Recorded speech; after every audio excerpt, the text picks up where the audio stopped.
వృశ్చిక రాశి. ఈ రాశి వారు ఆచరించే కార్యక్రమాల్లో విజయాలు సాధిస్తారు. మాట్లాడే తీరులో మాత్రం కొంత అపార్థాలు వచ్చే అవకాశం ఉన్న దృష్ట్యా తక్కువగా మాట్లాడడం మంచిది. డబ్బు విషయంలో కూడా సమయానికి అందుబాటులోకి రావడం కష్టంగా ఉంటుంది. అందువల్ల 2-3 మార్గాలలో మనం ధనాన్ని సమకూర్చుకుంటే తప్ప ముందడుగు వేయడానికి లేదు.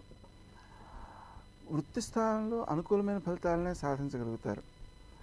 విద్యార్థులు విషయాలను గ్రహించేటప్పుడు కొంత అనైకాగ్రత ఇబ్బంది పెట్టే అవకాశం ఉంది. ఆ కారణంగా గణపతి దగ్గర అరగుంజీలు తీయడం చాలా మంచిది. రోజు 21 అరగుంజీలు తీస్తున్నట్లయితే ఆ విషయగ్రహణ పటుత్వం పెరుగుతుంది, కృషిశీలత పెరుగుతుంది, గ్రహణ శక్తి పెరుగుతుంది. మీకు వచ్చేటువంటి ఆలోచనలు ఏవైతే ఉన్నాయో అవి పలు రకాలుగా భాషిస్తూ ఉంటాయి. ఒక్కొక్కసారి వ్యాపార సంబంధమైన ఆలోచనలు, కొన్ని సందర్భాల్లో రాజకీయ సంబంధమైన ఆలోచనలు, కొన్ని సందర్భాల్లో కళారంగానికి సంబంధించిన ఆలోచనలు వస్తుంటాయి.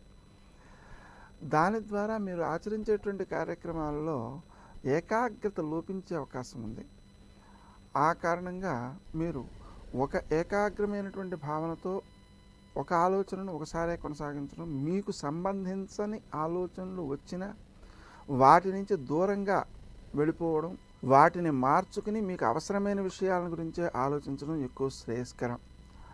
శత్రువులను మీరు జయించగలుగుతారు. ముఖ్యమైనటువంటి కార్యక్రమాల్లో విజయాలు సాధిస్తారు. ఆరోగ్యపరంగా అనుకూలమైన ఫలితాలే సిద్ధిస్తాయి. వృత్తి స్థానంలో అనైకాగ్రత వలన పనులను కొంత వాయిదా వేసే అవకాశం ఉంది. అది పై అధికారుల నుంచి ఒత్తిడి వచ్చేటువంటి అవకాశం ఉంది. అక్కడ అగౌరవాన్ని పొందకుండా ఉండడం కోసం, అనుకూలతను సాధించడం కోసం శ్రీ రాజమాతంగే నమః అనే మంత్రాన్ని జపించడం మంచిది. ఈ మంత్ర జపాన్ని పెంచడం ద్వారా పై అధికారుల యొక్క ఆదరాన్ని కూడా పెంపొందించుకోగలుగుతారు. ఆర్థిక విషయాలలో అనుకూలమైన ఫలితాలే సాధిస్తారు. రావలసిన సొమ్ము చేతికి అందే అవకాశం ఉంది. కానీ ఆ వచ్చిన సొమ్మును సద్వినియోగపరచడం విషయంలో ఎక్కువ జాగరూకతతో మెరగాల్సిన అవసరం ఉంది. నిజానికి అప్పులు ఇవ్వడం మంచిది కాదు. అప్పు ఇవ్వడం ద్వారా ఆ డబ్బు తిరిగి రాదు సరికదా. ఏ వ్యక్తులకైతే, ఏ మిత్రులకైతే అప్పు ఇచ్చారో ఆ మైత్రిని కూడా మర్చిపోయేటువంటి అవకాశాలు వస్తాయి. వైరుధ్యాలు పెంపొందించుకునే అవకాశాలు వస్తాయి. అంటే దాని అర్థం మీరు డబ్బు ఇచ్చి విరోధాన్ని కొనుక్కున్నారు అని అర్థం.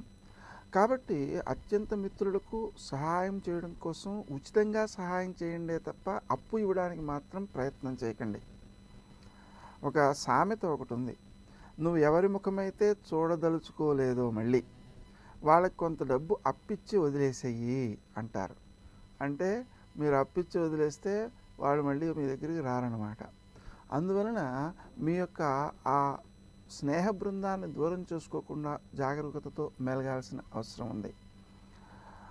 మీరు మాట్లాడే తీరు వ్యక్తులను దూరం చేయకుండా ఉండడం కోసం తక్కువగా మాట్లాడడం, ఎదుటివారిని మాట్లాడనివ్వడం, ఆ విషయాలు అర్థం చేసుకోవడానికి ప్రయత్నం చేయడం, ఎదుటివారి అభిప్రాయానికి ఎక్కువ విలువ ఇవ్వడం అనేటువంటి చర్యలు మీ యొక్క అభివృద్ధికి దోహదం చేస్తాయి.